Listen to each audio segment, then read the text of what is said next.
It's Berlin briefing time here on Thursday morning in our rooftop studio right at the heart of Berlin. We're talking China today, just hours after the White House accused China of hacking telecoms companies to spy out top US officials.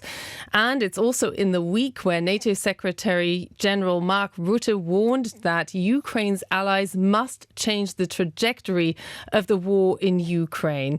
I will debrief my dear colleague who's with me today, Richard Walker, DW's chief international editor, who was on the plane with German Foreign Minister Annalena Baerbock on her trip to China, and Zhu Zhonghan, DW's Taipei bureau chief in Taiwan. So great to have you with me here today to talk whether China rules the world.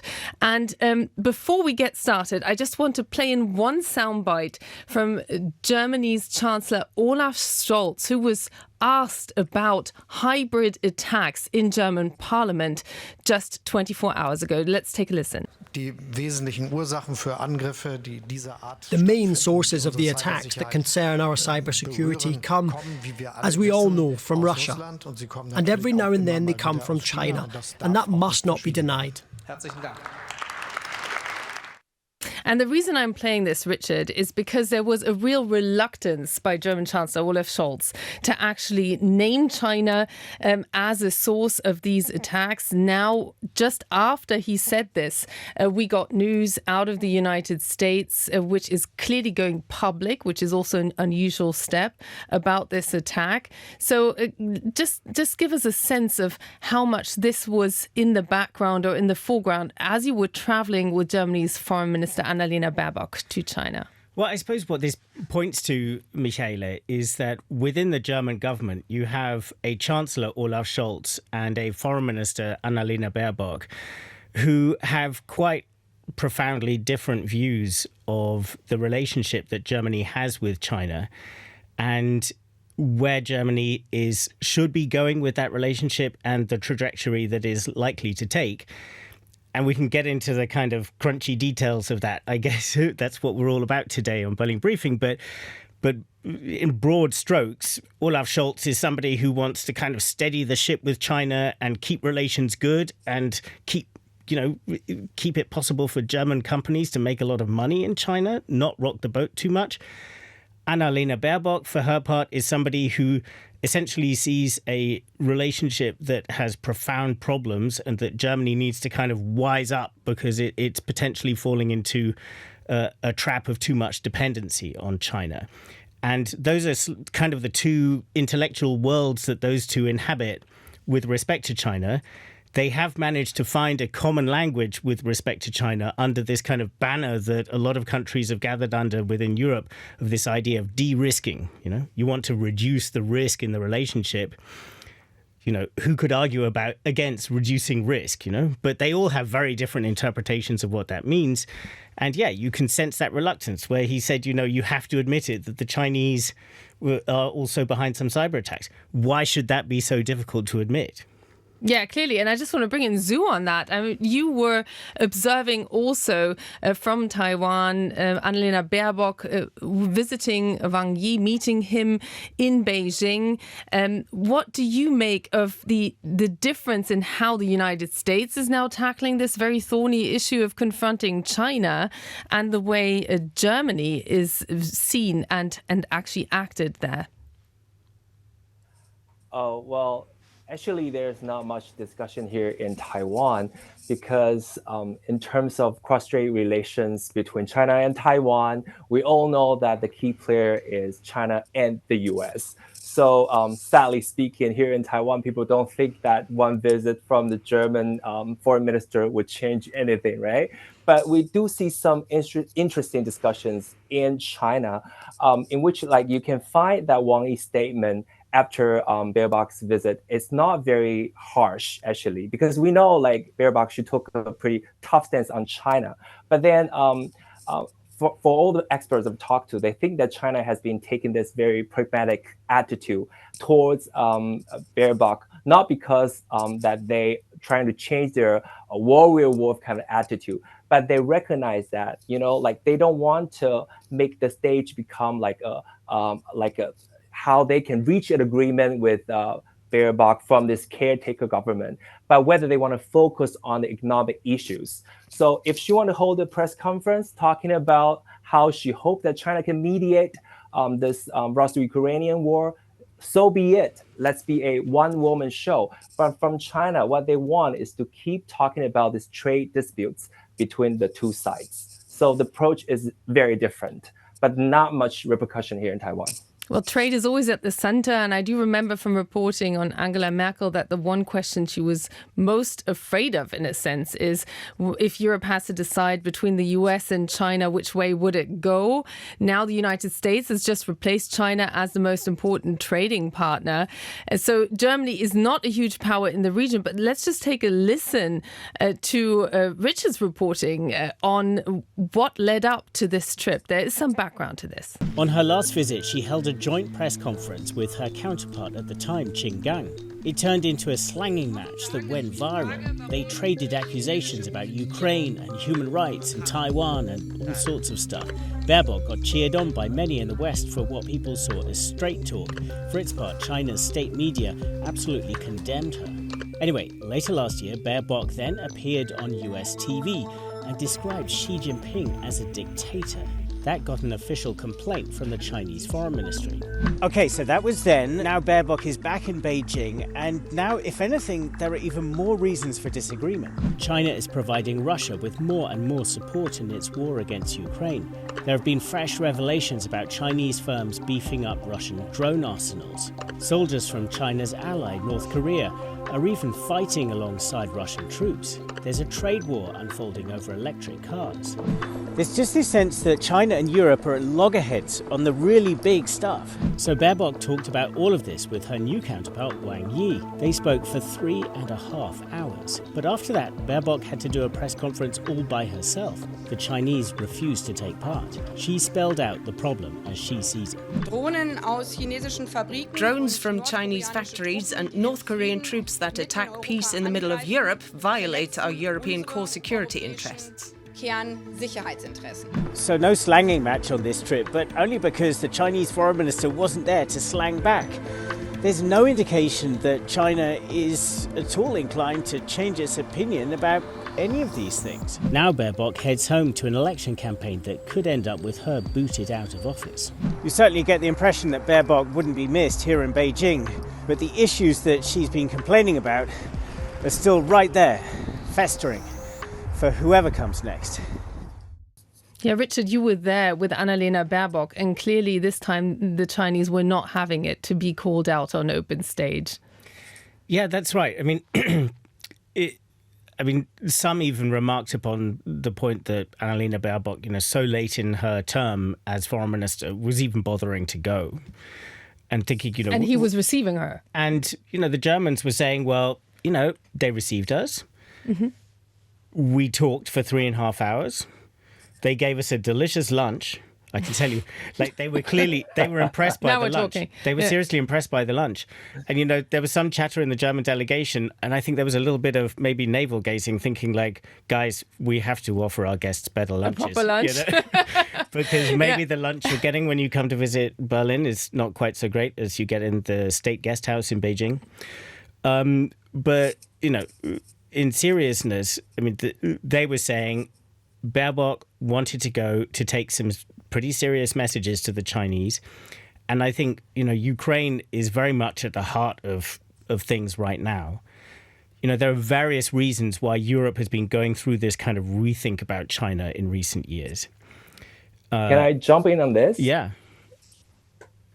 After watching Richard's clip, I found it's such an interesting perspective because how Beijing perceived Baerbock and her party, right? Like Green Party being very critical on China. So she is portrayed and pictured in China as this impolite or somehow rude politician. But in contrast, the Beijing want to show their kindness. So a guest from afar is still a guest, right? Like we want to welcome her with such a nice reception. So we will listen to her, but at the same time, we will not echo what she said. So that's basically the attitude from Beijing. If you look at how this analysis, they put it, afterwards. So that's why I find it very interesting. Like Beijing knows like the best how, this like political difference of all these political figures in Germany and how they use it as their tactics to deal with different officials in different ways. I think that's absolutely right. And, for the Chinese, of course, Olaf Scholz is far preferable to Annalena Baerbock. And for the Chinese, Annalena Baerbock is pretty easy to downplay and just say, she's from this, a smaller party within the coalition. We deal with the chancellor. We have a better relationship with him, a good relationship with him. So, if she comes and she's rude or whatever, like Saul says, we'll give her a nice lunch, we'll talk to her, and off she goes, So I think that's partly the attitude there. But just kind of returning quickly to this question of the sort of centrality of Ukraine, I mean, there have been various reasons why Europeans have been having a rethink about China, not just in Germany. This goes, this was first sort of formalized in 2019 when the European Union came out with a paper that described China as a partner in some areas, a competitor in some areas, and a systemic rival in other areas. And that sort of set this tone of, what China was becoming was not a sort of a democratized, nice kind of like liberal society that some had hoped for earlier in the century when it started opening up to international trade through joining the World Trade Organization. And essentially they were catching up with the US definition of China on the rivalry. Yeah. I mean, so basically, Donald Trump was in the White House and obviously he'd started to push a much harder line on China while at the same time trying to kind of negotiate trade deals with them. But the Ukraine war then threw another kind of hand grenade into the situation, not just because of, what Putin was doing, but because Xi Jinping and his Chinese government has so closely aligned itself with Russia and is supporting Russia economically, politically, diplomatically, and there are increasing signs that there is an effective form of military support coming in through the supply chain of drones to the Russian military. So this was part of the message that Annalena Baerbock was bringing, was like, we're watching you. We see Chinese parts and even Chinese drones making it into Russia. This is crossing a red line. We're going to take action on that. Well, actually, it's interesting that you raised this because I traveled, of course, with the German Chancellor to China the last time he went. And clearly, he is not as outspoken on that very issue of drones, but we know, and particularly dual use goods. But we know that that is the key concern that he's been taking into his talks with Xi Jinping time and time again. Ask the Germans about whether they feel it's made any difference, whether they actually can see some kind of reduction of those goods being sent from China to Russia, and they will get very cagey because they don't want to really have a real measurement of success or failure. Though Olaf Scholz personally takes credit for essentially pulling Russia back from the brink of making nuclear threats the first time around. That's when Xi Jinping actually doubled down and noted it was unacceptable while Olaf Scholz was in China. Yeah, and I was on that trip. So it's great. We've been in all of these trips, really. So that was November 2022. It was just towards the tail end of the pandemic. So Scholz flew in. We did a day trip from Berlin to Beijing. It was a bubble. Anyone who interacted with us in China had to be in quarantine for weeks beforehand. And he went there and, what he wanted was, this was the kind of peak of concerns that Russia might use a nuclear weapon in the Ukraine war. And Scholz went and urged Xi Jinping and managed to get some wording out of Xi Jinping, essentially saying, guys, we don't think nuclear war is the greatest thing, which, of course, is pretty much a restatement of China's position and the internationally agreed position that a nuclear war must not be fought, can never be won. But it was seen as, something of a diplomatic achievement. And Olaf Scholz is always quick to pat himself on the back for that. Absolutely. But I was just recently in the US for the US election and talking to some current and former administration officials.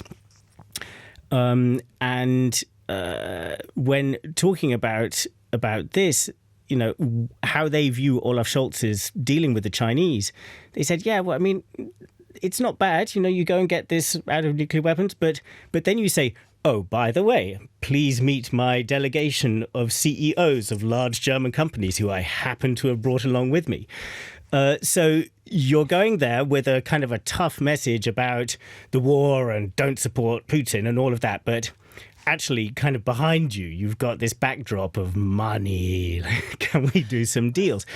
So, and the US perspective is this completely undermines any sort of implicit leverage that you might have towards the Chinese to say, guys, stop supporting Putin. If what you've got is your kind of money people behind you kind of thinking, all right, let's try and, do some better business. And this is the tension that a German chancellor is under, knowing that the key car industry has made its profits over the past couple of years in China, mostly. So that's kept that industry pretty much going here in Germany and actually in Europe, it's fair to say. So, but Annalena Baerbock, she recognizes this, and this is the tone she struck on how trade interests meet strategic interests while she was in Beijing. As the second and third largest economies in the world, it must alarm us in these times when some try to erect new obstacles hindering world trade. What unites us is that neither we in Europe nor China want a trade war or tariffs as ends in themselves. I want to throw that to Zhu because this is clearly her not mentioning Donald Trump by name. And with those looming tariffs and concerns over trade, how much will that really work in China? Well, not much. And one very interesting discussion I see about this is that, there are some Chinese experts thinking that Baerbock, she's actually talking to the voters in Germany, that how there will be this confidence vote and how there will be coming elections. So really her message is not for the Chinese audience or the Chinese government, but the voters there back in Germany. I don't know if you share the same viewpoint. Well, elections are on the 23rd of February. So anything any politician says right now is also for the voters. That's clear, yeah. Yeah, so if you ask me whether that would really influence the Beijing government, whether they would take her viewpoint, I would say in their statement you see no rebuttal, you see no as I said, wolf warrior kind of a response, but you also don't see a concrete response. That's Chinese typical response to everything that they don't agree on. They would not say no, but they would just not respond to you anyways. So I don't see how it can be to use to solve the problem. And in Taiwan here too, when people think of Germany, people see Germany as this pro-China kind of stance. And then, of course, sometimes Germany will surprise this region by having warships sailing through the Taiwanese Strait or having war planes coming over. But if you ask whether people believe that Germany can play an important role, especially after Trump coming in, that, this guy, he wanted to have less ties with, let's say, the whole European Union or NATO, then Taiwanese people feel more and more that they can solely rely on Trump and the American administration than the general international framework of security. Yeah, Richard, actually, maybe you can have a prediction for us. Where do you see because we're expecting a change in leadership here. It looks like the Conservatives are going to make it if the polls are anything to go by right now. So what's your prediction? How would you expect China policy to change? Well, so the Conservatives, the CDU are likely to be the biggest party in Parliament after the next election coming up in February. So that probably means that Friedrich Merz will be the next chancellor, so the leader of that party. And to some extent, what kind of a policy emerges on China depends on what kind of a coalition he ends up with, because as we were just discussing that Olaf Scholz, he's from the Social Democrats. He's, the kind of most let's not rock the boat with China person in the mix. The Greens are kind of relatively hawkish, and the CDU are kind of a little bit of a mixture, I would say. So the CDU came out with a strategy of their own towards China last year, which had some kind of tougher language than you would hear, certainly from the Social Democrats. Made one or two recommendations which were pretty bureaucratic about how to handle China, but it wasn't necessarily dramatically different in terms of what the outcome would be. And actually, one of the things that the party said in that strategy was that there should be a party-wide consensus on dealing with China, that China was such a big deal that it should not become a political football and that all the parties should try to work towards that. So that does indicate that, you might have a degree of continuity with a bit more of a shift towards a hawkish attitude towards China.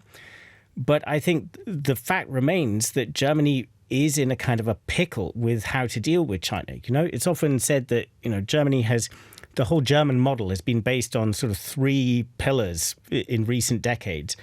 It was getting cheap energy from Russia. It was having a big business market in China. And it was getting security from the United States. And all three of those things are wobbling of course, the relationship with Russia is not wobbling. It's completely blown up. The relationship with the US is looking wobbly again because Donald Trump is coming in, and he's, of course, notoriously skeptical about the alliance with Europe. So what to do about China is one of the kind of big unresolved questions there. And we've discussed the reasons why it's so sort of problematic. But ultimately, it will remain the case that many very large and very powerful German companies are firmly in the don't rock the boat camp.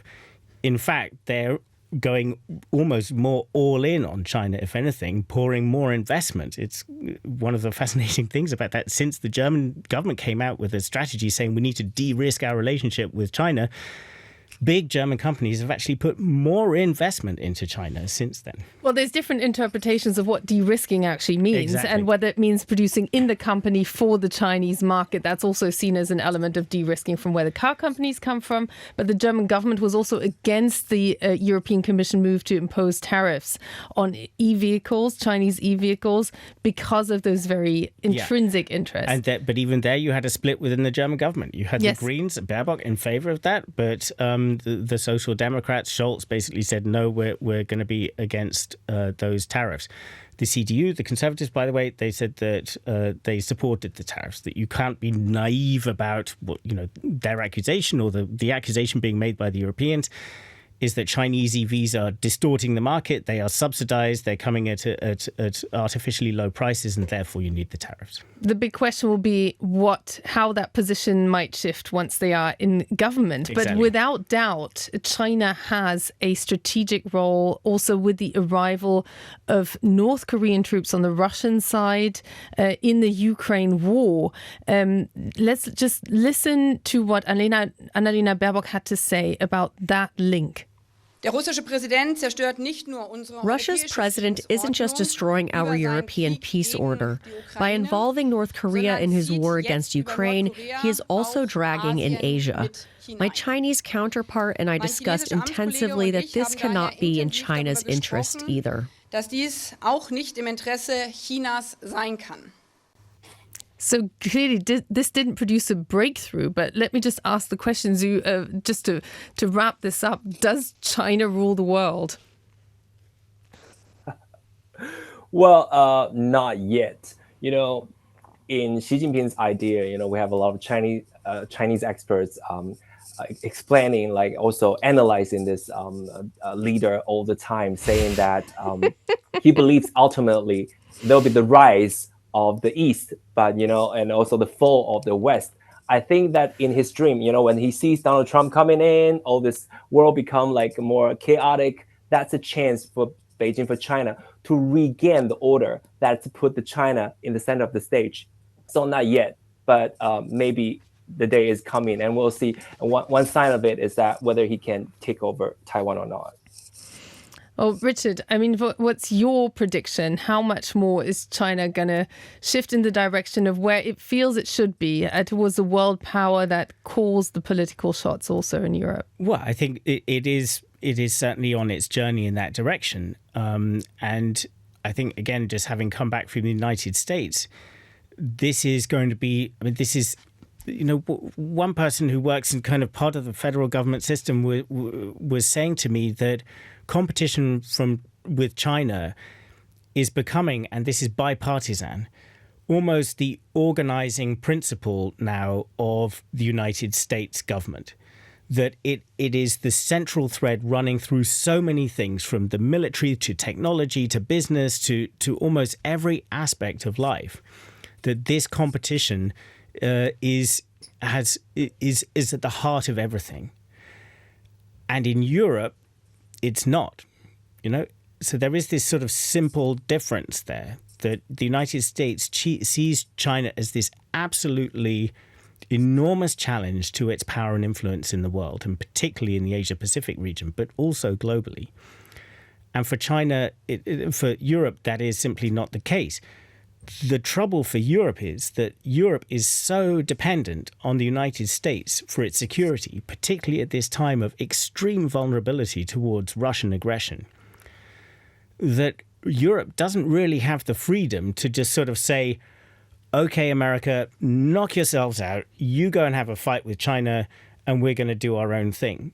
Europe de facto can't do that because, Donald Trump might be very well-minded to say, okay, fine. Well, then bye-bye NATO, and you can defend yourself when Russia starts knocking on the door. Just kind of there to kind of point at, Europe and the US having different perspectives on China, but Europe not really having the freedom to kind of completely go off and do its own thing. 2 mini extra points. For the United States, it's got some real, if it wants to really stop China dominating in Asia, it has some really serious nuts and bolt issues to deal with. For example, its Navy. So the Chinese Navy is already larger than the US Navy in terms of the number of ships that it has. Not necessarily in the quality of the ships or the size of the ships, but sheer number of ships already bigger. How is that going to develop in the next few years? Well, the shipbuilding capacity of Chinese shipbuilders is 230 times as large as US shipbuilding capacity. 230 times. Now, this came out of a leaked US Navy presentation.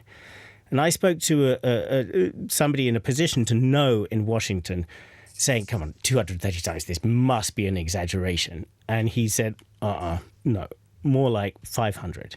Yeah. So there is a huge difference in terms of shipbuilding capacity. How can the US defend Taiwan?